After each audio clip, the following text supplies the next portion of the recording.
अल्लाह जी नेमतुं जो इनाम रमज़ान।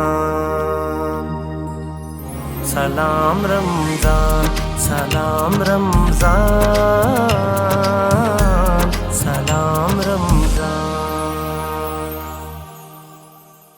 अऊज़ु बिल्लाहि मिनश शैतानिर रजीम। बिस्मिल्लाहिर रहमानिर रहीम। हुवल्लाहुल्लज़ी ला इलाहा इल्ला हु आलिमुल गैबि वश्शहादह हुवर रहमानुर रहीम। हुवल्लाहुल्लज़ी ला इलाहा इल्ला हु अल मलिकुल कुद्दूसुस सलामुल मुअ्मिनुल मुहैमिनुल अज़ीज़ुल जब्बारुल मुतकब्बिर। सुब्हानल्लाहि अम्मा युश्रिकून। हुवल्लाहुल खालिकुल बारिउल मुसव्विरु लहुल अस्माउल हुस्ना। युसब्बिहु लहु मा फिस समावाति वल अर्द वहुवल अज़ीज़ुल हकीम। सदक़ल्लाहुल अलियुल अज़ीम। सुभान अल्लाह, सुभान अल्लाह। शुरू कयां थी परवरदिगार जे पाक नाव सां जेको ॿिन्हिनि जहाननि जो मालिक ऐं ख़ालिक आहे। ए परवरदिगार असांखे मुआशरे जी सख़्तियुनि खां बचाए। ए मुंहिंजा मौलाए मुश्किल कुशा, तूं ॿिन्हिनि जहाननि जो मालिक ऐं ख़ालिक आहीं। असांखे जिन्हनि इंसाननि ऐं असांखे हैवाननि जे शर खां बचाए। अस्सलाम वालेकुम। आउं अव्हां जी मेज़बान परहज़ सैयद ऐं मूंसां गॾु मौजूदु आहिनि। आउं साथी मेज़बान इरशाद जागीरानी। ख़ैरनि सां अॼु बि तव्हांखे रोज़ो हूंदो, असांखे बि आहे ऐं उमेद कयूं था त ईंदड़ रोज़ा बि रखंदो। पर रोज़ो नमाज़ पिणु चङो कमु, पर इहो को ॿियो फ़हम जंहिंसां बस जे पिरीअ खे इहो हिकिड़ो शेर बि तव्हां ॿुधो हूंदो। हाणे ॿियो फ़हम कहिड़ो आहे? ॿियो फ़हम इहो आहे त तव्हां नेक ऐं सालिह अमल बि कयो गॾो गॾु। नेक सालिह अमल कहिड़ा आहिनि? उहे इहे बि आहिनि त पाड़े वारनि जो ख़्यालु रखो ऐं ख़ासि तौर ते ग़रीबनि जो ख़्यालु रखो। हीउ जेको महीनो हले थो पियो, हिते राशन जी किलत बि हूंदी आहे, कंहिंजे घर जो चुल्हो किथे विसामियल त नाहे, उन चुल्हे खे ॿारण जी कोशिशि कयो। ऐं ख़ासि तौर ते इहो बि ॾिसो त कंहिं ग़रीब गुरबे वटि के कपिड़ा लटा शायदि उनखे घुरिजनि, त पोइ जेको तव्हांजो लथो पथो आहे या जेकॾहिं नवां वॻा वठी उनखे ॾींदव त तव्हांजी वॾी महिरबानी थींदी, महिरबानी बि थींदी ऐं नेकीअ जो कमु बि थींदो, सवाब बि थींदो। अलाह पाक जी दोस्ती बि तव्हांखे मिली वेंदी। अलाह पाक जो दोस्त ॼणनि था इहा आसान आहे। हिकिड़ो मिसाल ॾींदा आहिनि, हिकिड़ो किसो मूं ॿुधो हुयो त हिकिड़ो नंढो बालक उहो पहिरें उघाड़े ऐं सख़्तु गर्मीअ में निटहण उस में घुमी रहियो त हुनजा पेर सड़ी रहिया हुआ। पोइ वीचारो रोई बि रहियो हुयो। अचानक उतां राह गुज़रंदड़ हिकिड़े हमराह हुनखे ॾिठो। ॿिए ॾींहं ते उनखे हिकिड़ी चंपल वठी ॾिनई। चंपल वठी ॾिनई त पोइ ॿार खां पुछा कयूं त तोखे हीअ चंपल कंहिं वठी ॾिनी? ॿार पंहिंजे माइटुनि खे ॿुधायो त आउं जॾहिं पंधु करे रहियो हुउसि, मुंहिंजा पेर सड़ी रहिया हुआ त मूं अलाह पाक खे चयो, अलाह पाक मुंहिंजा पेर सड़नि था, मुंहिंजे लाइ जुती बि न आहे। त पोइ थी सघे थो अलाह पाक ॿुधी मुंहिंजी ऐं अलाह पाक पंहिंजो दोस्त उमाड़ियो मूंखे जुती वठी ॾिनी हुन। सो अलाह पाक जी दोस्ती केॾी आसान आहे। अलाह पाक जो दोस्त थियणु मिंट आहे। सो तव्हां जेकॾहिं अलाह पाक जी दोस्ती हासिलु करणु चाहियो था त नेक अमल कयो, सालिह अमल कयो, भला अमल कयो, यकीनन तव्हांखे हिते बि मक़ाम मिलंदो, हिते माण्हू तव्हांखे सुठी निगाह सां ॾिसंदा ऐं आख़िरत में बि तव्हांजो आला मक़ाम थींदो। सो इहा गुज़ारिश तव्हांखे कईसीं। बेशक तव्हां सही था चओ त तव्हां जेको किसो ॿुधायो तमामु ख़ूबसूरत किसो, तव्हां इन मां ॾिसी वठो त हिकिड़ी मदद थी त उनखे असां अलाह जो दोस्त लिखियो, त मतिलबु हू अलाह जो दोस्त आहे तॾहिं ई असांजी मदद करे रहियो आहे। इरशाद, मूंखे ही जेका ईद आहे रमज़ान वारी, उहा वणंदी बि तमामु घणी आहे। छो जो असां रोज़ा रखंदा आहियूं, असां महिनत कंदा आहियूं, उन खां पोइ असांखे फल मिलंदो आहे, पर मूंखे ॾुख बि ॾाढो थींदो आहे हिन ईद ते। उहो इन लाइ थींदो आहे छो जो जेके माण्हू अफोर्ड करे सघनि था उहे नवां कपिड़ा पहिरींदा आहिनि ऐं ॿिया जेके नथा करे सघनि उन्हनि जी दिलि केॾी ॾुखंदी आहे। उहे ख़ामोश वेठल हूंदा आहिनि ऐं चांद राति ते जेको आहे उहो सभु केॾो ख़ुशी में हूंदा आहिनि, शॉपिंग कंदा आहिनि, इंजॉय पिया कंदा आहिनि उन राति खे, उन ॾींहं खे, उन जे सुबुह खे। पर जेके माण्हू अफोर्ड नथा करे सघनि उहे ॾाढा गमगीन हूंदा आहिनि। तव्हां सभिनी खे इहा ई गुज़ारिश कंदसि त पंहिंजे आस पास जे माण्हुनि जो बि ख़्यालु करियो, छो जो असांखे सुकून तॾहिं मिलंदो आहे जॾहिं असां पंहिंजो बि ख़्यालु करियूं ऐं ॿिए जो बि ख़्यालु करियूं। सुकून असल में उन शइ में हूंदो आहे। सही ऐं पाड़े वारनि जा कई हक़ आहिनि, उन्हनि हक़नि खे वधा करण जी ज़रूरत आहे। न सिर्फ़ु पाड़े वारनि जा, पर ईद जी जीअं तव्हां ॻाल्हि कई न त ईद बरात ते मिटनि माइटनि खे त सारजे ई सही, पर उन्हनि अदियुनि ॾे ज़रूरु वेंदा कयो, उन्हनि भेणुनि ॾे ज़रूरु वेंदा कयो जेकी परे परणियल आहिनि। सो तव्हांजी वॾी उकीर हूंदी आहे उन्हनि खे, तव्हांजी वॾी सिक लॻंदी आहे उन्हनि खे। तव्हांजे अचण सां हिकु त उन्हनि खे ख़ुशी बि थींदी आहे ऐं उन्हनि जी इज़त में इज़ाफ़ो थींदो आहे। माइट उन्हनि खे चवंदा आहिनि त तव्हांखे तव्हांजे घर वारा यादि कनि था, भाउ आयो अथसि, अबू आयो अथसि, चाचू आयो अथसि। सो जेकॾहिं मिठाई जो दॿो वठी वेंदो या का शइ वठी वेंदो त तव्हांजी न्याणीअ जी उते वधीक इज़त थींदी, मान मर्तबो वधंदो, उनखे ख़ुशी बि थींदी। सो बहरहाल खोड़ सारी कचहरी कंदासीं, ईद जी बि कचहरी कंदासीं ऐं ख़ासि तौर ते रमज़ान जूं फज़ीलतूं, बरकतूं, रहमतूं ऐं अलाह पाक जूं हिकमतूं, अज़मतूं बि तव्हां सां शेयर कंदासीं। पर हिन प्रोग्राम खे तव्हां ताईं पहुचाइण में असां सहकार कंदी आहे करशी जामेश्री। करशी जामेश्री ॾाढो सुठो शरबत आहे, भलो शरबत आहे, मिठो शरबत आहे ऐं सुठो शरबत आहे। करशी जामेश्री ते तव्हां असांखे सभिनी खे भरोसो आहे, 100% मूंखे बि यकीन आहे त हिन में पाणीअ जो हिकु फुड़ो बि मिलायल न आहे ऐं प्योर ख़ालिस अरक मां, ख़ालिस जड़ी बूटियुनि सां ही तयारु थियो आहे। ऐं इहो ई सबबु आहे त कई इंटरनेशनली ऐं नेशनली सर्टिफिकेट करशी जामेश्री एवॉर्ड माणे चुको आहे। करशी जामेश्री तव्हांजे घर ताईं कीअं पहुचे थी, बॉटल में कीअं लहे थी, तव्हांखे ॿुधाईंदो हलां त 265 भेरा उनखे टेस्ट कयो वेंदो आहे, उनजी चकास थींदी आहे ऐं उन मरहले खां पोइ हिकिड़ी बॉटल तयारु थींदी आहे। ऐं 276 भेरा जेका शुगर फ्री बॉटल आहे उनखे टेस्ट करे, चेक करे, मयार ते पूरो लाहे पोइ तव्हां ताईं पहुचायो वेंदो आहे। करशी जामेश्री सभु पीअंदा आहिनि, असीं बि पीअंदा आहियूं, यकीनन तव्हां बि पीअंदा हूंदव। बिल्कुलु सभु पीअंदा आहिनि। तव्हां जॾहिं ॻाल्हि कई नेशनली इंटरनेशनली त पोइ त ॻाल्हि ई ख़तमु थी वई न। उनखे अवॉर्ड मिलियल आहे नेशनली इंटरनेशनली, माना नेशनली इंटरनेशनली पीतो वञे थो तॾहिं अवॉर्ड मिलियल आहे। उन खां अलावा करशी जामेश्री जा 2 फ्लेवर्स आहिनि, हिकिड़ो तव्हांखे ॻाढ़ो जेको नज़र अची रहियो आहे, ॿियो इलायची जेके फ़ोटो बि चऊं था। ऐं जेकॾहिं आउं रमज़ान जी ॻाल्हि करियां, रोज़नि जी ॻाल्हि करियां त गर्मियुनि जा रोज़ा आहिनि, छो जो करशी जामेश्री में 4 हब्स पियल आहिनि जंहिंमें कूलिंग क्वालिटीज़ आहिनि, जंहिंमां संदल आहे, उशना आहे, ख़सख़स आहे ऐं गुलाब आहे। जेको अव्हां इफ़्तारी में या सहरी में इनखे करशी जामेश्री खे इस्तेमालु करियो था त तव्हांखे उन जी जेका तासीर आहे उहा घटि लॻे थी। बिल्कुलु वाह वाह, इन करे चवनि था त करशी जामेश्री सभु पीते। इन खां सवाइ सभु रोज़ो वारनि जी वॾी महिरबानी, द चिकन स्पेशलिस्ट हिन जो स्लोगन में आहे ऐं तल्लो वारा असां सां ताउन फरमाइनि था। तल्लो बनास्पति गिहु ॾाढो ज़बरदस्त आहे ऐं कुकिंग ऑयल अम्मा तल्लो में पकाओ, हमें सेहतमंद बनाओ। इन खां सवाइ रूह अफ़ज़ा वारनि जी वॾी महिरबानी, उहे चवनि था त ज़िंदगी मुबारक। ऐं जेकॾहिं चांहि पीअण जा तव्हां शौक़ीन आहियो त पोइ वाइटल टी मार्केट में मौजूदु आहे, वाइटल पीओ, ज़िंदगी जियो। ऐं क्विज़ वारनि जा बि लख थोरा चवनि था त सिर्फ़ु क्विज़ ई पिलाया करो। नेस्ले मिल्क पेक क्रीम वारनि जी वॾी महिरबानी, इन जो चवणु आहे त हर दिन ख़ुशी से। ऐं सूफ़ी दस्तरख़्वान चवनि था सूफ़ी एतमाद के लिए। ऐं Pakola flavours very healthy very yummy.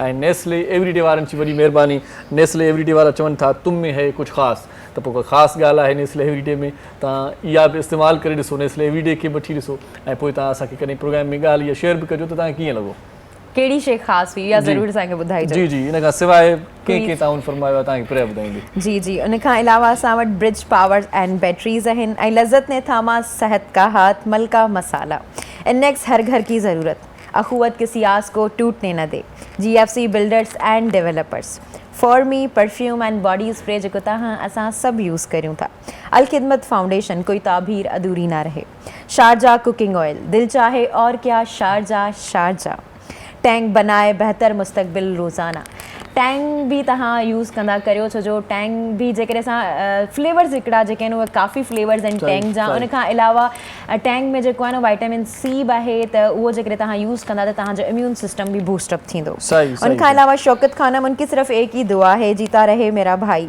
Black rose colour experts, 7 herbal natural skin care, Herbion समरस एक बोतल बनाए 35 ग्लासेस, हिकिड़ी बोतल जेका आहे वो 50 ग्लासेस तव्हांखे ठाहे ॾेई सघे थी जी। आराम का नाम है diamond supreme form, number 1 quality form, Waqar builders and developers, SIUT क्योंकि SIUT अपना है। फातिमा फर्टिलाइज़र, सरसब्ज़ FF ज़मीन की जान फसल की जान, इन्हनि सभिनी जा असां थोराईता आहियूं जे असांजे प्रोग्राम में सहकार कयो आहे। इरशाद जेकॾहिं हाणे असां किचन जी तरफ़ हलूं, बिल्कुलु बिल्कुलु शेफ फैसल जी तरफ़ हलूं, SIUT अपनाए त पोइ असांजो शेफ फैसल बि असांजो पंहिंजो आहे। त कीअं आहियो? अल्हम्दुलिल्लाह ठीक ठाक। असां कुरबुर सुन ॿिनी गॾियल पुछा कई कीअं आयो आहे? कीअं आहियो? ठीकु आहियो? मां बिल्कुलु ठीकु। रोज़ा रखो पिया? हा अल्हम्दुलिल्लाह। कीअं पिया गुज़रनि रोज़ा? ज़बरदस्त, ख़बर बि नथी पए। हिते अची वेंदा आहियूं सॼो ॾींहुं, पोइ स्टूडियो में हू किचन बि हूंदो आहे, हिते बि हूंदो आहे, माण्हू बिज़ी हूंदो आहे, फील ई नाहे थींदो, राइट? सही ॻाल्हि आहे। छा पिया ठाहियो अॼु? अॼु ठाहियूं पिया cold coffee, orange cold coffee. वाह वाह, उहा बि टैंग में? टैंग में। टैंग में?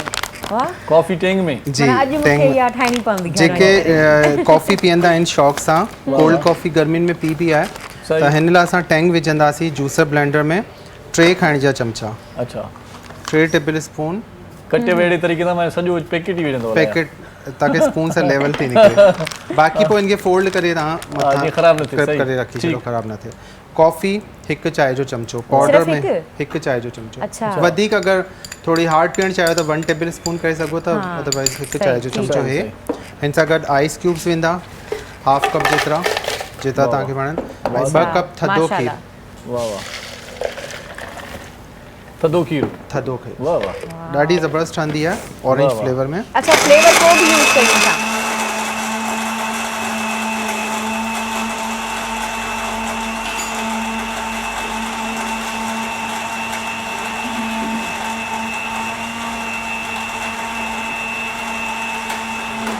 हाँ, दा फ्लेवर सां को भी यूज़ करे सघूं था?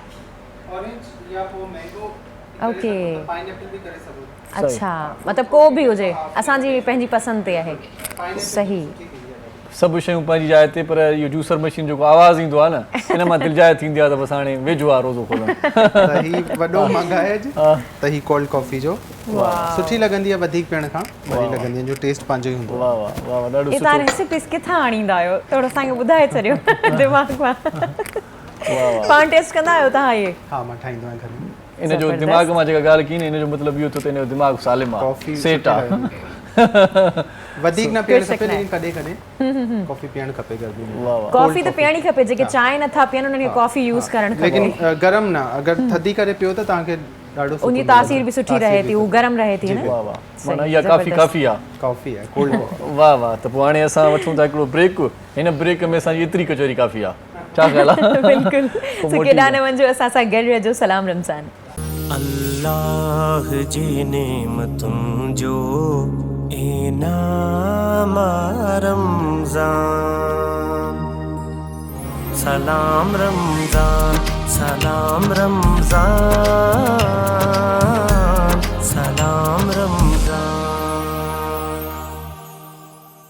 सलाम रमज़ान में वरी भली कार चऊं था, ऐं तव्हां सभिनी सां एतिरी असांजी मोहबत आहे त असां उबराए पिया कंदा आहियूं त मां ॻाल्हाईंदुसि, छो त पंहिंजे नाज़रीन सां असांखे ॻाल्हाइण में ॾाढो मज़ो ईंदो आहे। सो तव्हां असांजो प्रोग्राम ॾिसंदा आहियो, वॾी महिरबानी आहे तव्हांजी। कई अदियूं ख़ासि तौर ते फेसबुक ते या वरी यूट्यूब चैनल जेको आहे उते प्रोग्राम अपलोड थींदो आहे, कमेंट्स ईंदियूं आहिनि, त तव्हांजो प्रोग्राम असां शौक़ सां ॾिसंदा आहियूं। ऐं असल में इरशाद इहा शइ ईअं हूंदी आहे त माण्हू जॾहिं 2 ॼणा वेंदा आहिनि त पाण में पाण डिसाइड बि कंदा आहियूं, छो जो इहा हिकिड़ी चवंदा आहिनि हिकिड़े माण्हू रिदम खे खणी हले त वधीक बहितर रहंदो आहे, हिकिड़ी प्लानिंग सां खणी हले। सलाह ज़रूरी आहे। जी, सलाह ज़रूरी आहे, त उन हिसाब सां असां बि इन शइ खे कंदा आहियूं। ईअं थींदो आहे असां कंदा आहियूं। जी नाज़रीन, भई गॾु इहा सुठी ॻाल्हि आहे, इहा सुठी ॻाल्हि आहे जो तव्हां जॾहिं बि ख़ुशामद बि चओ त सभु अॻभरा हुजनि, इस्तक़बाल लाइ अॻभर हुजणु घुरिजे। सो असां इस्तक़बाल कयूं था अॼु मुज़ महिमाननि जो, जेकी असांजे प्रोग्राम में असांजो अॼु ख़ासि मौज़ू बि खणी आया आहिनि ऐं ख़ासि असां सां कचहरी बि कंदा। सो अलामा सबक़तुल्ला क़ादरी साहिब असां गॾु आहे, उनखे भली कार चवंदा। साईं कीअं आहियो? ठीकु आहियो? वॾी महिरबानी। ऐं तव्हांजी भर में ई असांजो ॿियो दोस्त गुलाम मुश्तफ़ा नईमी साहब आहे, उनखे भली कार चवंदा। नईमी साहब कैसे हैं? ठीक है, थैंक यू सो मच आप हमारे प्रोग्राम में तशरीफ़ लाए। ऐं तव्हां हमारे पास जी जी बिल्कुलु, मुंहिंजे पासे जेके नात ख़्वां वेठल आहिनि, पहिरियां ई जेका आहे रुबीना मदीनी, अव्हांखे भली कार चवां थी। ऐं उनखां अलावा रिज़वाना हसन, अव्हांखे भली कार चवां थी। परवीन, अव्हांखे बि भली कार चवां थी। हिनजो नालो मूंखे ईअं वठंदे ॾाढो हू पियो लॻे, छो जो मुंहिंजूं अमाऊं आहिनि, मुंहिंजी भेण आहे, तव्हांखे अमा करे ई सॼा सुठो लॻंदो। वाह वाह। इन खां पहिरियां जो पाण कचहरी कयूं, सो शेफ फैसल ॾे उहे इंतज़ारु करे रहिया आहिनि असांजो, ॾिसो छा था ठाहिनि। हाणे असां ठाहींदासीं कशिश जामी शरी जी ड्रिंक, थोरो डिफरेंट करे ठाहियूं था। वाह वाह। त तुख बलंगो हूंदो आहे जेको न्याज़बू बि असां यूज़ कंदा आहियूं, खुशबू वारो हूंदो, त ही पाणी में पिसाइबो आहे, त हिन मां 1 टेबल स्पून विझंदासीं। इहो थधो रखंदो आहे? थधो रखंदी, तासी ॾाढी थधी हूंदी आहे। बिल्कुलु। हिन सां गॾु विझंदासीं लीमे जो रस 1 खाइण जो चमचो, मां 1 गिलास जो पोर्शन तव्हांखे ॿुधायां पियो। ऐं कारो लूणु 1/2 चांहि जे चमचे खां थोरो घटि। ठीकु आहे। इहो विझण खां पोइ हिन में विझंदासीं कड़शी जामे शीरी ॻाढ़ो वारो, 3 टेबल लीमो बि विधो आहे, लेमन बि विधो आहे, लीमे जो रस 1 खाइण जो चमचो, कारो लूणु 1/2 चांहि जे चमचे खां थोरो घटि, ऐं तुख बलंगो जेको आहे पिसायल 1 खाइण जो चमचो, ऐं 3 टेबल स्पून हिन में विझंदासीं कड़शी जामे शीरी।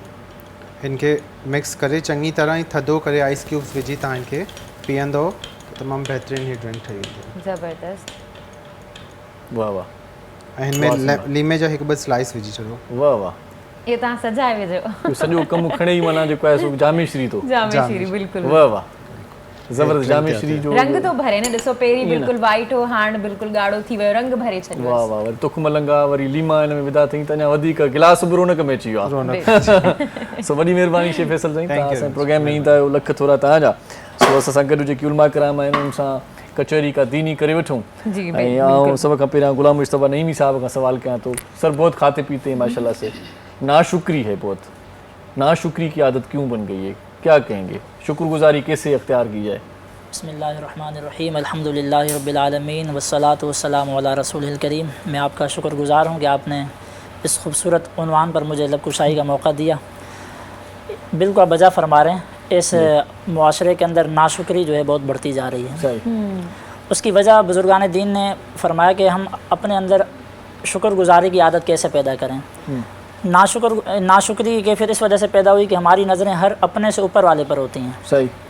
यानी अगर हमारे पास कोई चीज़ है और उससे बड़ी चीज़ जिसके पास है तो हमारी नज़र उस पर है, तो ऑटोमेटिकली नज़र चली भी जाती है, तो जा रही है। तो उस वजह से हम कह रहे हैं मेरे पास तो कुछ भी नहीं है। सही। अब ये कैफियत ये नाशुक्री की कैफियत है।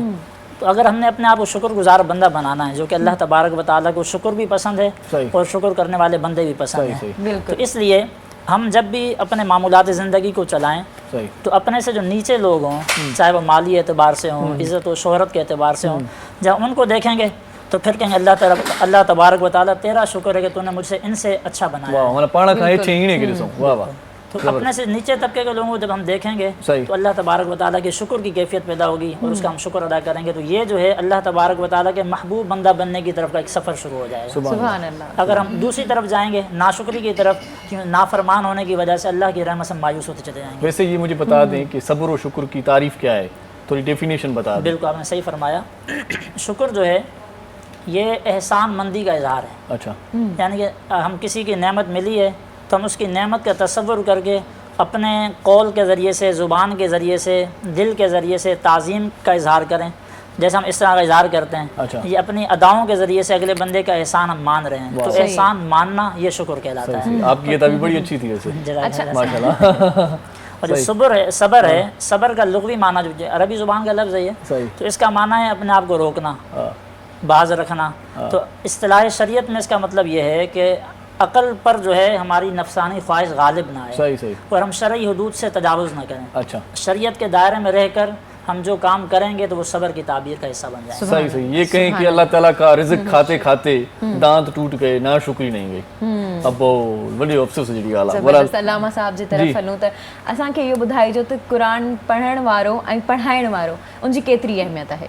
हज़रत सईदना उस्मान ज़ुन्नूरैन रज़ियल्लाहु तआला अन्हु खां रिवायत आहे, फरमाइनि था त हुज़ूर करीम सल्लल्लाहु अलैहि वसल्लम फरमायो त तमामु माण्हुनि मां भलो उहो आहे जेको पाण क़ुरान पाक पढ़े थो ऐं ॿियनि खे पढ़ाए थो।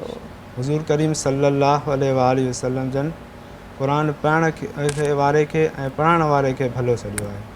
ऐं मोमिननि जी माउ अम्मा आयशा सिद्दीक़ा रज़ी अल्लाह ताला अन्हा खां रिवायत आहे, फरमाए थी त हुज़ूर करीम सल्लल्लाहु अलैहि वसल्लम फरमायो त क़यामत जे ॾींहुं क़ुरान खे ॼाणण वारा, क़ुरान जे माना ऐं मफ़हूम खे सम्झण वारा मुअज़्ज़िज़ मलाइकनि सां ऐं मुअज़्ज़िज़ नबियनि सां गॾु हूंदा। जेके क़ुरान खे सम्झनि था, क़ुरान जे माना ऐं उनखे गौर कनि था, त उहे क़यामत जे ॾींहुं मुअज़्ज़िज़ नबियनि सां ऐं मुअज़्ज़िज़ मलाइकनि सां गॾु हूंदा। पोइ असांखे बि घुरिजे त पंहिंजनि ॿारनि खे दीनी तालीम जी तरफ़ रुझान करायूं, उनखे बि क़ुरान जो हाफ़िज़ दीन जो आलिम बणायूं, ताते माशरे मां जहालत जो जेको दौर आहे इहो ख़तमु थिए। सिर्फ़ क़ुरान पढ़णु मतिलबु नाहे हूंदो, काफ़ी उनजी माना सम्झण बि हूंदो आहे। उनजो माना सम्झणु, उन ते अमल करणु, असल त इहो आहे। हा, भले मूंखे इहो ॿुधायो, हिकिड़ो ॿियो सुवाल बि कंदा हलूं। असां वटि ॿहिराड़ी में अक्सर असां जूं उमड़ियूं जेके अणपढ़ियल आहिनि, उन्हनि खे बि मतिलबु कॾहिं कॾहिं दिलि चवंदी आहे हूअं त पढ़णी घुरिजे, पर उहे बि क़ुरान पाक खोलींदियूं आहिनि, उनखे पढ़णु न ईंदो, पोइ उनजे मथां सिर्फ़ु आङुर रखी बिस्मिल्लाह ऐं सुभान अल्लाह कुझु न कुझु अहिड़ो चवंदियूं आहिनि। छा इन जो बि सवाबु आहे? इन जे बिस्मिल्लाह लफ़्ज़ पढ़ण जो त सवाबु मिलंदो उन्हनि खे, ऐं क़ुरान पाक खे खोले ॾिसण बि इबादत आहे, उनजी ज़ियारत करणु उनजो सवाबु मिलंदो। बाक़ी जेको अंदरि लिखियलु आहे, ज़ाहिर ॻाल्हि उहो पढ़ियो नथो वञे त उनजी सवाबु न आहे। बाक़ी खोले करे ज़ियारत जो बि थोरा उनजी अक़ीदत आहे ऐं हुजणु खपे मुस्लमान जे लाइ, क़ुरान खां वधीक ॿियो कुझु न आहे। ॻोठनि में आहिनि न झूनियूं असांजूं नानड़ियूं जेके ॾाॾियूं अञा आहिनि, अलाह ताला उन्हनि खे हयाती ॾे, जन्नत नसीब करे अलाह ताला खे हयाती ॾे, हयाती बि ॾे बिल्कुलु। ऐं उहे पढ़ंदियूं पंहिंजो हाणे खां स्टार्ट बि कनि थियूं, सही सही, मतिलबु हिन उमिरि में बि हू चाहिनि थियूं त क़ुरान पढ़नि, उनखे सम्झनि। हा हा, ऐं कई अहिड़ियूं उमड़ियूं बि आहिनि जेकी वरी पोइ आख़िर में चवंदियूं आहिनि त असांखे नमाज़ बि पढ़ाइजे, सेखारिजे, ऐं ॾाढो सुठो कमु आहे इहो, ॾाढो सुठो अमल आहे। सो असां गॾु जेको आहे सो मुश्तबा साहब है। मुश्तबा साहब जैसे सब्र शुक्र की बात कर रहे हैं तो कंटिन्यू इसको ही करते हैं आज, तो ये बताएं कि इस्लाम में इसकी क्या अहमियत है, थोड़ी सी इस पर भी रोशनी डालें। देखें, उम्मुल मोमिनीन सैयदा आयशा सिद्दीक़ा रज़ियल्लाहु ताला अन्हा फरमाती हैं कि नबी करीम सल्लल्लाहु अलैहि वसल्लम रातों को तवील क़याम फरमाते थे। अच्छा। तो कसरत इबादत की वजह से आपके दोनों पाँव यानी कदमैन शरीफैन में वरम आ जाता, सूज जाते, फटन वाक़ होती। अच्छा। तो कहती है मैं अर्ज़ गुज़ार होती, या रसूलल्लाह सल्लल्लाहु अलैहि वसल्लम आप तो अल्लाह के महबूब हैं, सही, आप तो वो अजीम हस्ती हैं कि आपके ज़रिए से अल्लाह ताला ने अगलों और पिछलों के गुनाह माफ़ फरमाए, तो आप यानी इतनी इबादत क्यों कर रहे हैं? तो नबी करीम सल्लल्लाहु अलैहि वसल्लम ने फरमाया कि या आयशा अफला अकून अब्दन शकूरा, कि क्या आप ये नहीं कि चाहती कि मैं अल्लाह का शुक्रगुजार बंदा बन जाऊँ? यानी ये मेरी जो कसरत इबादत है ये अल्लाह तबारक व तआला का शुक्रगुजार बंदा बनाने के लिए है। तो ये उसकी अहमियत इस एतबार से है कि इबादत तो वैसे भी अल्लाह तबारक व तआला की जानिब से हम पर फ़र्ज़ है, लेकिन जब उसको उसकी रूह के साथ हम अदा करेंगे तो इसकी मज़ीद अहमियत को समझते हुए उसकी बरकतें हासिल कर सकेंगे। सही सही सही। तो हर हाल में वैसे शुक्र अदा करना चाहिए, हर हाल में शुक्र अदा करना चाहिए। अच्छा, सब्र कब अदा करना चाहिए, कब करना चाहिए? सब्र की फजीलत के मुतालिक कुरान मजीद फ़ुरक़ान हमीद में अल्लाह तबारक व तआला ने ये बात बताना मैं ज़रूरी समझता हूँ कि 100 से ज़ायद आयतों में, अच्छा, कुरान मजीद फ़ुरक़ान हमीद में चूँकि 6666 आयतें हैं, तो 100 से ज़ायद आयात में अल्लाह तबारक व तआला ने सब्र की अहमियत और फजीलत को बयान फरमाया। फरमाया कि उलाइका युअतौना अजरहुम मर्रतैन बिमा सबरू, ये वो लोग हैं जिनको क़यामत के दिन 2 मरतबा अजर दिया जाएगा, इसलिए कि इन्होंने सब्र किया। यानी सब्र पर ज़िंदगी गुजारते रहे, एक इन्होंने मुश्किल बर्दाश्त की, वो तो करनी है, इंसान बेबस और लाचार है, अल्लाह तबारक व तआला ने उसके लिए जो तकदीर में लिखा है उसने उसका सामना करना है, जब बर्दाश्त करना ही है, वो हमारे बस में नहीं है हम उससे जान छुड़ा सकें जब तक कि अल्लाह का फजल ना आ जाए। तो इस पर हम सब्र करेंगे तो ये 2 अजर हो गए। तो ये नबी करीम सल्लल्लाहु अलैहि वसल्लम की उम्मत पर अल्लाह का खास करम है। सरकार फरमाते हैं अगर मेरी उम्मत को पाँव में कांटा भी चुभ जाए तो अल्लाह ताला उसे भी इसके लिए सवाब का ज़रिया बना देता है, इससे गुनाह माफ़ होते हैं और इसकी नेकियां बढ़ रही होती हैं। तो सब्र करेंगे तो ये 2 अजर हो गए। तो फरमाया क़यामत के दिन इन्हें 2 मरतबा अजर दिया जाएगा। मज़ीद फरमाया कि इन्नमा युवफ़्फ़स-साबिरून अजरहुम बिग़ैरि हिसाब। अल्लाह तबारक व तआला कुरान मजीद फ़ुरक़ान हमीद में इरशाद फरमाता है कि जो सब्र करने वाले लोग हैं इनको इनका अजर पूरा करके दिया जाएगा बग़ैर किसी हिसाब के। यानी जब हम किसी को कोई चीज़ दे रहे होते हैं तोल के, नाप तोल के, बराबर एक पैमाने के अंदर दे रहे होते हैं, फिर इनको हम बग़ैर हिसाब के अजर दे रहे होंगे, उसका कोई हिसाब नहीं होगा, कोई उसका अंदाज़ा। इसीलिए तो कहते हैं कि सब्र का फल मीठा होता है। बिल्कुल। ऐं सब्र मिली बि वेंदो आहे जेकॾहिं तव्हां अल्लाह ताला खां घुरंदा आहियो सब्र मिली वेंदो आहे। सही सही। हाणे नात ख़्वान जेके आहिनि उहे बि सब्र में आहिनि, उन्हनि जो सब्र ख़तमु कयूं था, असां ही नात जी तरफ़ हलूं था। ऐं रुबीना मदनी खे गुज़ारिश कंदसि तव्हां असांखे नात ॿुधाइजो। बिस्मिल्लाहिर्रहमानिर्रहीम। सब ॻाल्हि नसीब जिया जंहिंखे घुराए रबी इहा मर्ज़ी हबीब जी सल्ली अला नबीना सल्ली अला मुहम्मदिन सल्ली अला नबीना सल्ली अला मुहम्मदिन। दुआ कयो मां बि वञा दुआ कयो मां बि वञा मन हिन साल मदीने अल्लाह मुंहिंजवा घबराए दुआ कयो मां बि वञा सिक घणी कंहिंजी हुजे पंहिंजे हबीब जी परीह ॻाल्हि आहे सारे नसीब जी सिक खणी केॾी हुजे पंहिंजे हबीब जी परीह ॻाल्हि आहे सारे नसीब जी केतिरो ई रहिजी विया केतिरो ई रहिजी विया के विया हर साल मदीने अल्लाह मुंहिंजवा घबराए दुआ कयो मां बि वञा दुआ कयो मां बि वञा किन हिते घर ॾाढी वञी दीदार कयां पंहिंजे महबूब सोणे सां वञी प्यार कयां किन हिते घर ॾाढी वञी दीदार कयां पंहिंजे महबूब मिठे सां वञी प्यार कया के त वया कुटुब वठी के त वया कुटुब वठी नंढा वॾा ॿार मदीने अल्लाह मुंहिंजवा घबराए दुआ कयो मां बि वञा दुआ कयो मां बि वञा मौला मंज़ूर कंदो मुंहिंजी दुआ आया बेसब्री हुकुम थींदो ॾांहुं मां बि दम देर न कयां मां बि पले देर न कयां मां बि दम देर न कयां मां बि पले देर न कयां मुंहिंजो हर ख़्याल मदीने अल्लाह मुंहिंजवा घबराए दुआ कयो मां बि वञा आहे इहा ॻाल्हि सुभान अल्लाह सुभान अल्लाह ताकी नंढी साही पाण फिर मोटी ईंदासीं त वरी कचहरी खे बि कंटिन्यू रखंदासीं सो जेकी ॾिसनि पिया उन्हनि खे चवंदासीं तव्हां असां सां गॾु रहिजो ॾिसंदा रहिजो अल्लाह जी नेमतुनि जो इनाम रमज़ान सलाम रमज़ान सलाम रमज़ान सलाम रमज़ान।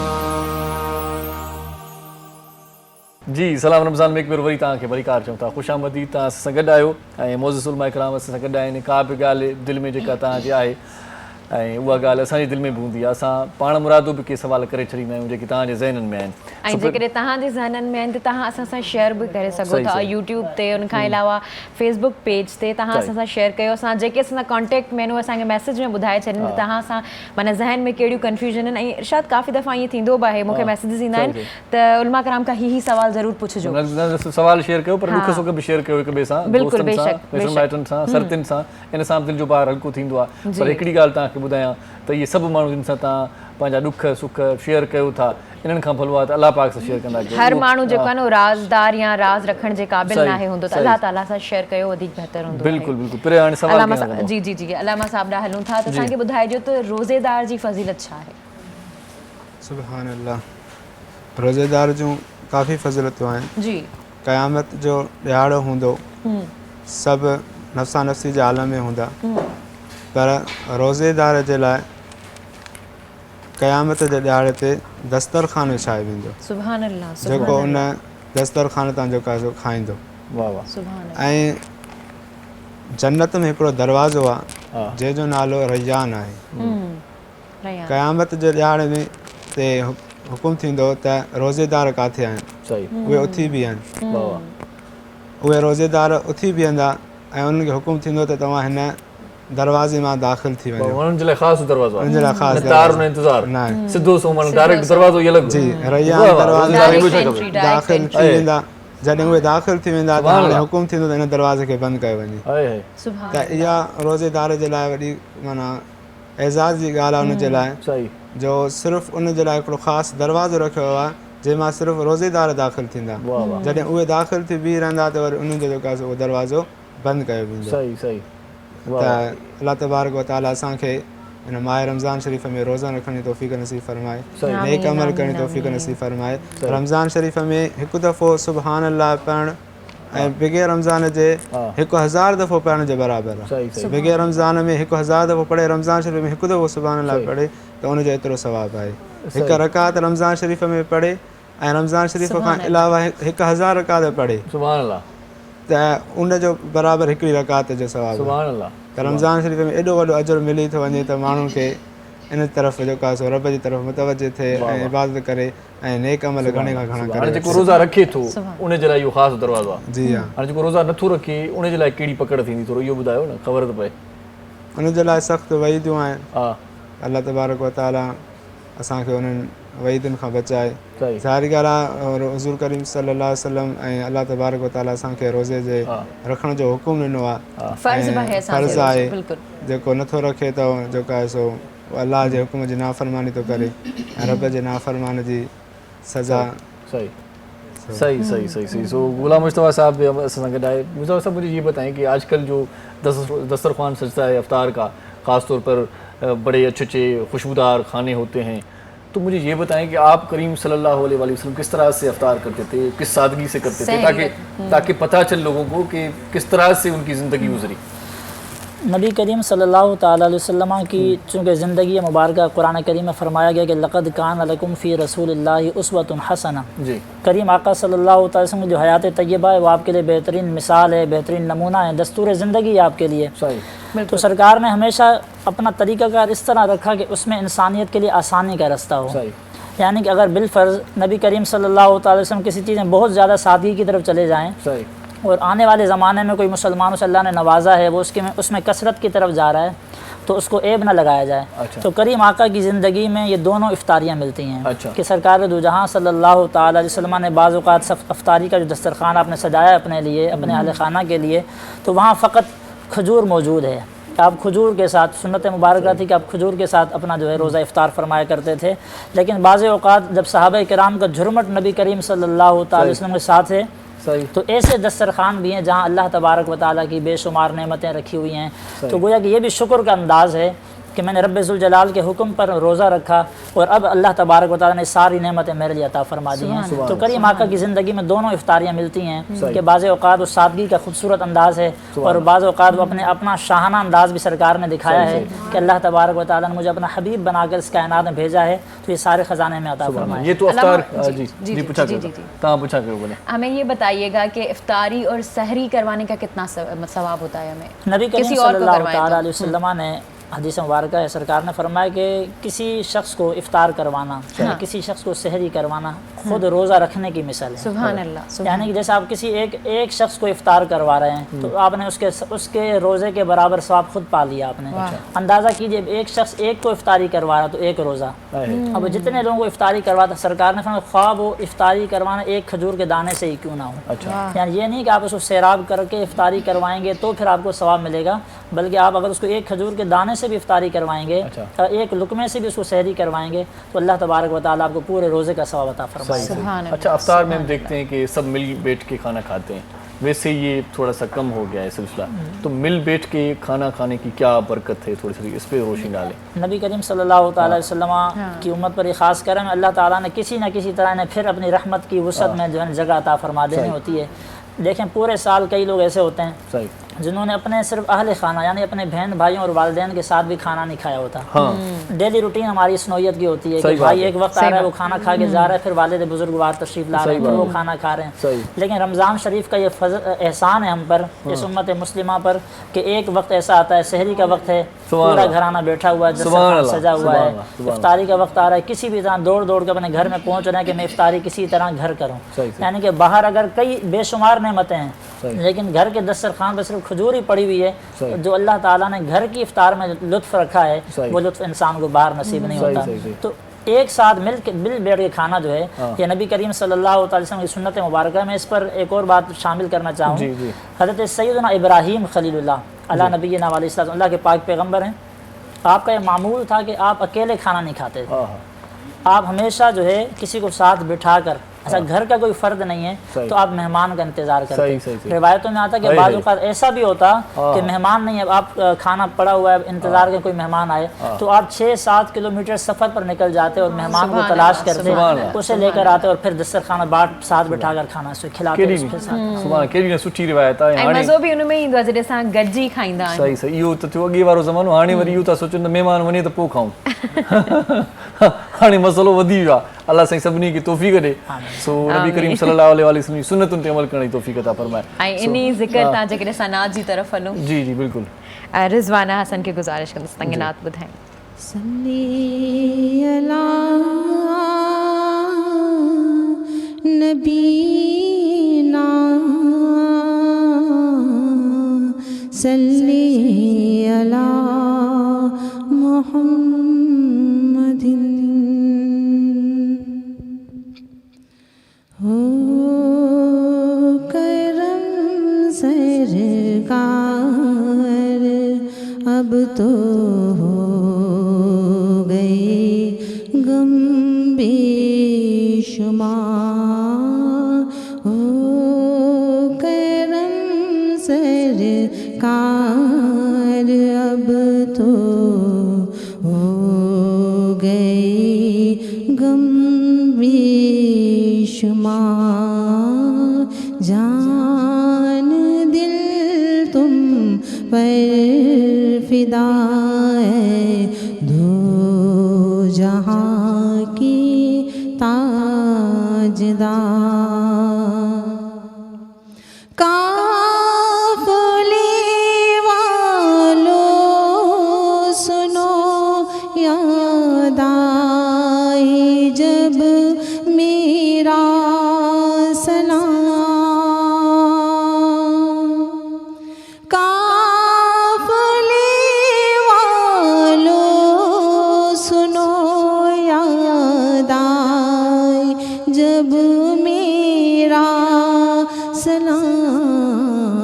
अर्ज़ करना हो सके तो रोती रोती बार बार। अर्ज़ करना हो सके तो रोती रोती बार बार।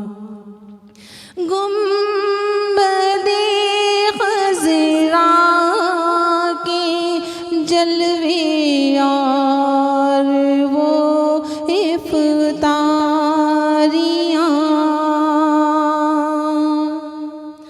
गुंबदे खज़रा के जलवे और वो इफ्तारियाँ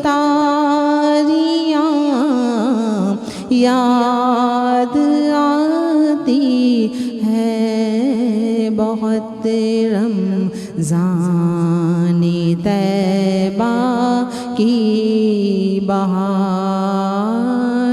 याद आती है बहुत रमज़ान-ए तैबा की बहार।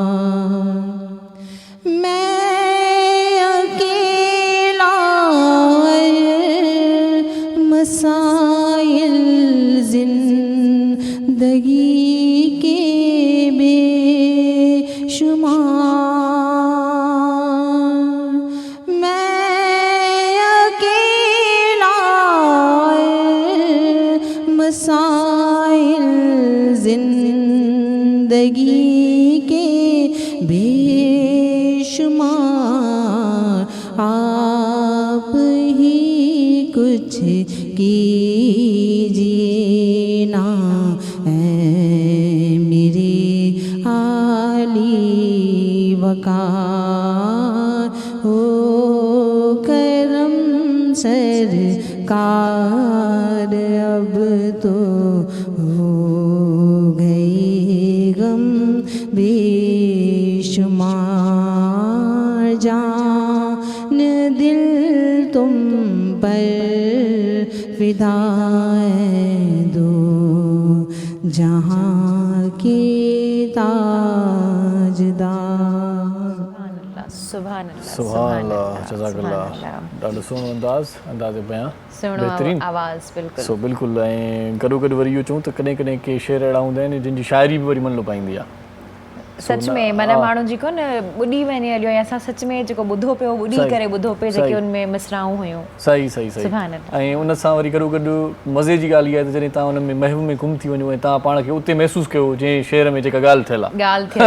असल शेर जो मक़सदु ई इहो हूंदो आहे न, शाइरी तॾहिं ई दिलि खे वणंदी आहे जॾहिं असां उनमें माना पाण खे ॾिसंदा आहियूं, पंहिंजी जॻह असां महसूसु कंदा आहियूं। मदीने जो सवेर ज़िक्र पियो थियो त ईअं असांखे लॻो पियो ॼणो असां मदीने जी गलियूं घुमूं था पिया, घिटीअ में आहियूं ऐं उते सहन में घुमूं था पिया, हरम पाक में घुमूं था पिया। रब नसीब फरमाए, आहे नसीब जी ॻाल्हि आहे। सो सभिनी जा वारा न्यारा थींदा, अलाह कंदो सभु को वेंदो, जंहिं जंहिं दिलि में आहे ख़्यालु त उहो ज़रूरु वेंदो ऐं मौला मदीनो ॾेखारींदो इंशाअल्लाह। ऐं असां सभई वेंदासीं ऐं उते बाक़ाइदा जेकी बि ही दिलि जूं आसूं आहिनि, उमेदूं आहिनि, उहे पूरियूं थींदियूं ऐं उते पाण पहुचंदासीं। सो भलाई थींदी आहे। सो बहरहाल ॻाल्हि कजे थी त पोइ हाणे इशारो करे थो दोस्त सजाद, चए थो मूं ॾे ॾिसो, अलाए मूं ॾे ॾिसो चए थो, अलाए चए थो ब्रेक वठो, ॻाल्हि सम्झ में न आई। ब्रेक वठो, सो केॾा न वञो, असां सां गॾु रहिजो। सलाम रमज़ान। अल्लाह जी नेमतुनि जो इनाम रमज़ान, सलाम रमज़ान, सलाम रमज़ान, सलाम रमज़ान। जी नाज़रीन, तव्हांखे ॿीहर सलाम रमज़ान में भली कार चऊं था। असांखे असांजे सेट ते सलाम रमज़ान जे प्रोग्राम में नए गेस्ट जॉइन कयो आहे। तव्हां ॿुधाईंदा? बिल्कुलु बिल्कुलु। जी तव्हां शाइरी में ॿुधायो, उन अंदाज़ में ॿुधायो। मां चवां थो त हिन ब्रेक में स्टार्ट जेको हिन ब्रेक जो आहे त उहो नाते रसूल मक़बूल सां कजे, छो त नाते रसूल मक़बूल सल्लल्लाहु अलैहि वसल्लम ॿुधण सां दिलि खे करार ईंदो आहे, दिलि खे ईंदो आहे चैन। हिन जे लाइ आउं गुज़ारिश कयां थो, असां सां गॾु आहे सदफ़ हुसैन। जी छा ॿुधाईंदा असांखे? सल्लल्लाहु अलैहि या रसूल अल्लाह वसल्लम अलैका या हबीब अल्लाह। नबी की याद से रोशन, नबी की याद से रोशन मेरे दिल का नगीना है, वो मेरे दिल में रहते हैं, वो मेरे दिल में रहते हैं। मेरा दिल भी मदीना है, नबी की याद से रोशन। मोहम्मद की जुदाई से सुलगता मेरा सीना है, मोहम्मद की जुदाई से सुलगता मेरा सीना है। पड़ा तैबा से पड़ा हूँ, दूर तैबा से ये जीना कोई जीना है, नबी की याद से रोशन मेरे दिल का नगीना है, नबी की आल का सदका खुदा से रहमतें मांगो, नबी की आल का सदका खुदा से रहमतें मांगो, खुदा से मांगने का ये, खुदा से मांगने का ये बड़ा अच्छा वसीला है, वो मेरे दिल में रहते हैं, वो मेरे दिल में रहते हैं, मेरा दिल भी मदीना है, नबी की याद से रोशन। हमें खतरा नहीं कोई भंवर में डूब जाने का, हमें खतरा नहीं कोई भंवर में डूब जाने का, कि हम जिसमें हैं रहते हो, कि हम जिस में है रहते हो, मोहम्मद का सफीना है, वो मेरे दिल में रहते हैं, मेरा दिल भी मदीना है, नबी की याद से रोशन। सुभान अल्लाह, वो मेरे दिल में रहते हैं, मेरा दिल भी मदीना है। मदीना है, सुभान अल्लाह, सुभान अल्लाह। ॾाढो शेर ॾाढो सुठो आहे। बिल्कुलु इन्ही ॻाल्हि माना नात खां जेकॾहिं आऊं अलामा साहिब खां पुछां इहा ॻाल्हि, त असां जेके नात पढ़नि था, नात ख़्वां आहिनि या नात ॿुधनि था, त उन्हनि जी केतिरी फ़ज़ीलत आहे, उन्हनि खे केतिरो सवाबु मिले थो? नात मुस्तफ़ा सल्लल्लाहु अलैहि वसल्लम जी बेशुमार फ़ज़ीलतूं आहिनि। बेशक ख़ुदि हुज़ूर करीम सल्लल्लाहु अलैहि वसल्लम जन नात ॿुधणु फ़रमाईंदा हुआ। हुज़ूर करीम सल्लल्लाहु अलैहि वसल्लम जो सहाबी हज़रत सैयदना हसन बिन साबित रज़ियल्लाहु तआला अन्हु, जिन खे हुज़ूर करीम सल्लल्लाहु अलैहि वसल्लम पंहिंजे मिंबर ते विहारियो, सुभान अल्लाह, ऐं मिंबर ते विहारे करे नात शरीफ़ करे जेका हुज़ूर करीम सल्लल्लाहु अलैहि वसल्लम जी मदह कई, सहाबा किराम वेठा, हज़रत हसन रज़ियल्लाहु तआला अन्हु बयानु कई, ऐं हुज़ूर करीम सल्लल्लाहु अलैहि वसल्लम ने उनखे पंहिंजी चादर मुबारक तोहफ़े मिली। सही सही। सो नात ख़्वानी मुसलमान जे लाइ हिकु एज़ाज़ आहे ऐं बरकत आहे, बिल्कुलु रूह जी ग़िज़ा आहे। सही सही। अगर इन्हीं ॻाल्हि ते तोहफ़े जी ॻाल्हि ते अलामा खां पुछूं त तोहफ़े देना मतलब उसकी कितनी अहमियत है, एक दूसरे को तोहफ़े देना? बाक़ी सिंधीअ में ॻाल्हायोसीं, असांखे तोहफ़ो इहो सिंधीअ में ॾियो। हाँ, असांखे तोहफ़ो सिंधी में ॾियो। नबी करीम सल्लल्लाहु तआला अलैहि वसल्लम जन उम्मुल मोमिनीन सैयदा आयशा सिद्दीक़ा रज़ियल्लाहु अन्हा खे फरमायो त तव्हांजे घर जेके ॿार पड़ोस जा अचनि हेॾो होॾो अचनि त उन्हनि का न का शइ ॾेई मोकिलींदा कयो, सुभान अल्लाह, उन्हनि खे ख़ाली हथ न मोकिलींदा कयो, छो त इन सां मोहबत वधंदी।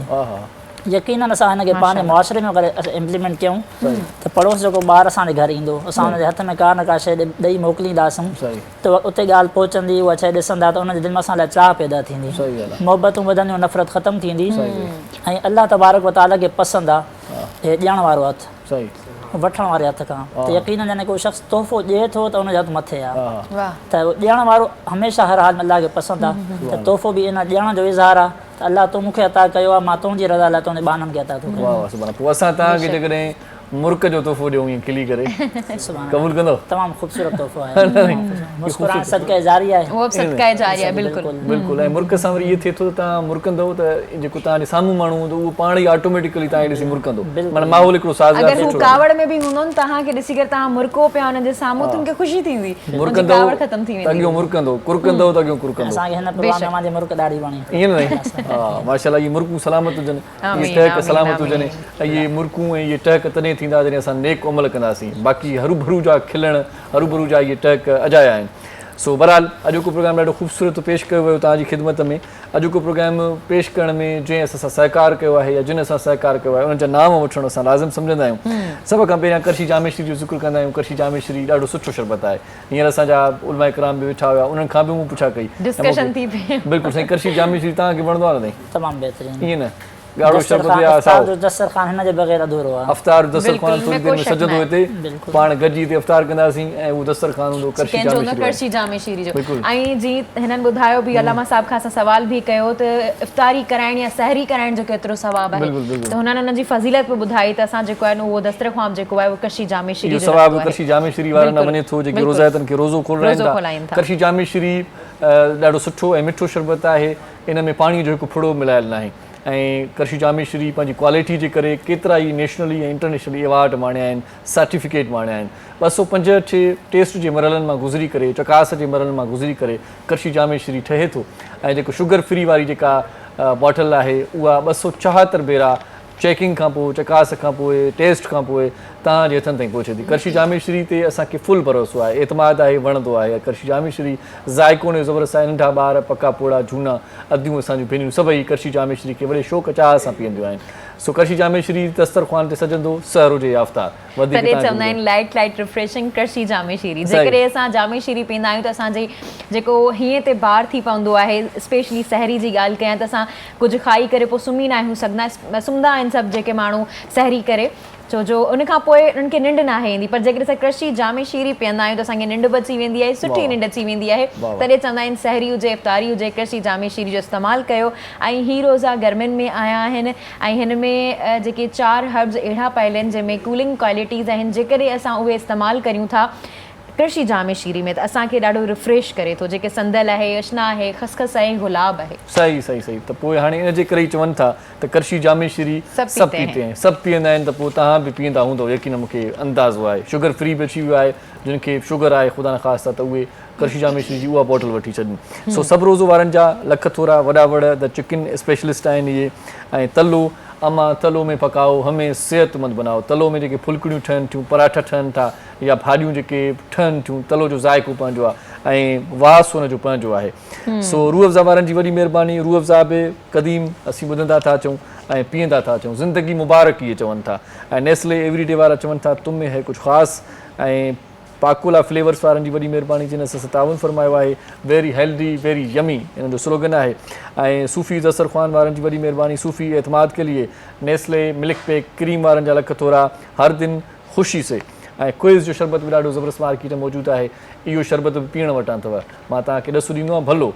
सो क्विज़ वारा चवनि था त सिर्फ़ु क्विज़ ई पिलाया करो. ऐं जेकी चांहि जा शौक़ीन आहिनि, चांहि जा मवाली आहिनि, चांहि जी जिन खे ॿाड़ लॻंदी आहे, पोइ सहर हुजे या अफ़्तार, चांहि खां बग़ैर जिन जे मथे में सूरु पवंदो आहे न, उन्हनि जे लाइ वाइटल टी मार्केट में मौजूदु आहे. वाइटल पियो, ज़िंदगी जियो. ऐं हिन खां अलावा ब्रिज पावर बैटरीज़ आहिनि. लज़त ने थामा सेहत का हाथ, मलका मसाला. नेक्स्ट हर घर की ज़रूरत, अखुवत के सियास को टूटने न दे. GFC builders and developers. For me perfume जेको तव्हां यूज़ करियो था, असीं यूज़ करियूं था, उहो परफ्यूम बि आहिनि. खां अलावा बॉडी स्प्रे बि आहे. अलखिदमत फाउंडेशन, कोई ताबीर अधूरी ना रहे. शारजा कुकिंग ऑयल, दिल चाहे और क्या शारजा शारजा. ऐं कुकिंग ऑयल जेको आहिनि, जेकॾहिं तव्हांखे पंहिंजी हेल्थ जी ख़्यालु करिणो आहे त तव्हां कुकिंग ऑयल जेको आहे न हिकिड़ो ई रखी छॾियो. पोइ उहो शारजा हुजे त बहितर थी वेंदो. टैंक बनाए बेहतर मुस्तक़बिल रोज़ाना. शौकत खानम, उनकी सिर्फ एक ही दुआ है, जीता रहे मेरा भाई. Black rose colour expert. 7 herbal natural skin care. Herbion समरस एक बोटल बनाए 35 ग्लासेस. हिकिड़ी बोटल मां तव्हांखे 50 ग्लासेस मिलंदा. जेकॾहिं महिमान घणा अची विया आहिनि त तव्हां समरस जो इस्तेमालु कयो. ॻाल्हि एड बि कंदा हलूं त जिन दोस्तनि तामीराती को कमु शुरू करायो आहे, घर ठारायो त मज़दूर 30-35 हूंदा, हिकिड़ी बोटल काफ़ी आहे. तमामु बहितरीन ॻाल्हि तव्हां सच में कई आहे. उन्हनि लाइ इहो लाज़मी आहे त उहे इहे शइ यूज़ कनि, छो जो त काफ़ी माण्हू हूंदा आहिनि, इन्हनि सभिनी जो दिलि ख़ुशि थी वेंदो. उनखां अलावा आराम का नाम है diamond supreme form number 1 quality form. Waqar builders and developers. SIUT, क्योंकि SIUT अपना है. فاطمہ فرٹیلائزر سب FF زمین کی جان فصل کی جان. واہ واہ ہم کے سلوگن یاد بھی تھی ویا ان سب زمین کی جان فصل کی جان. پر हाणे जेका पंहिंजी जान आहे पाण खे इन ते बि थोरो फोकस करिणो आहे. पाण वटि घणो पैसो अचे थो, जजो नाणो अचे थो, त पोइ पाण का गाॾी वठूं था सुठी, पाण का सुठी इमारत जोड़े वठूं था, बंगलो ठाराए वठूं था, घर ठाराए वठूं था. पर हीअ जेको आहे पंहिंजी मशीनरी आहे, पंहिंजो जेको जिस्म आहे ऐं पंहिंजो जेको वजूद आहे, इन ते बि थोरो ख़र्चु कंदा कयो, इन ते बि थोरो फोकस कंदा कयो.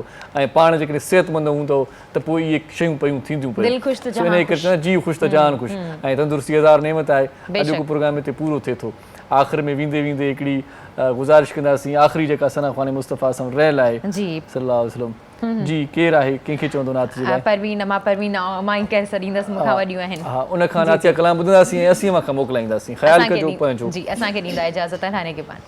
क्या बात मदीने की,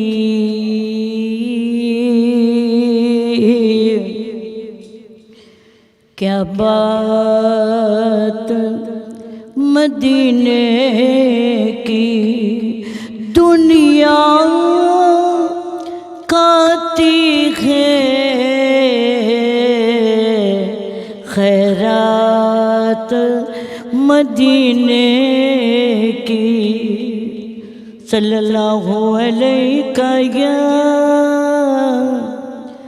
रसूल अल्लाह वसल्लम अलैका या हबीब अल्लाह. मौला मेरे नसीब ने क्या उज पा लिया, मैंने भी अपने दिल को मदीना बना लिया. सल्लल्लाहु अलैहि या रसूल अल्लाह वसल्लम अलैका या हबीब अल्लाह.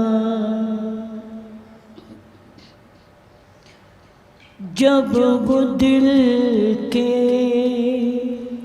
करीब होते हैं, जब वो दिल के करीब होते हैं, वो भी आलम अजीब होते हैं.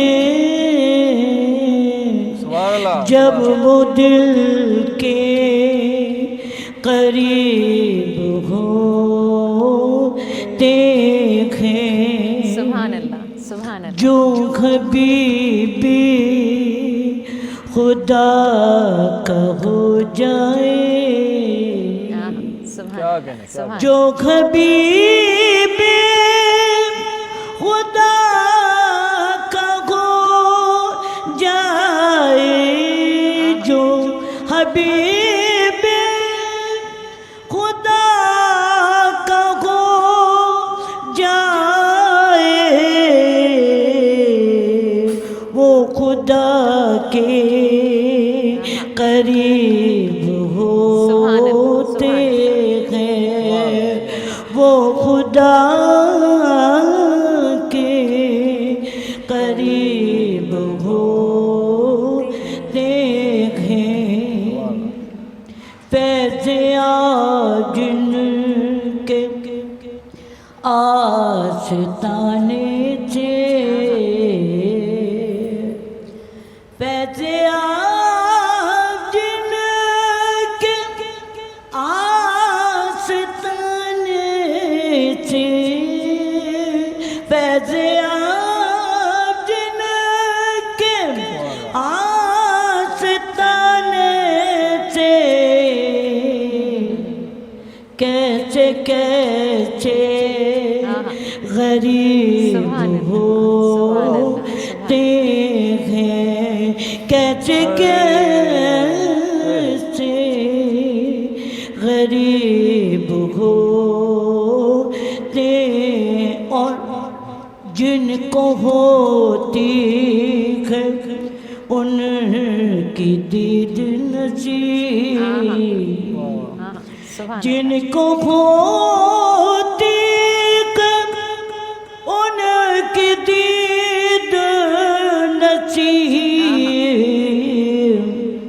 ان کے کیسے نصیب ہوتے ہیں ان کے کیسے نصیب ہوتے ہیں اے منور غریب سے در کے اے منور غریب سے در کے نام ہی کے غریب ہوتے ہیں اور دور رہ کر بھی ان کے دیوانے دور رہ کر بھی ان کے دیوانے ان سے کتنے قریب ہوتے ہیں قریب ہوتے ہیں وہ بھی عالم عجیب ہوتے ہیں سبحان اللہ اللہ جی نعمتوں جو انعام رمضان سلام رمضان سلام رمضان سلام رمضان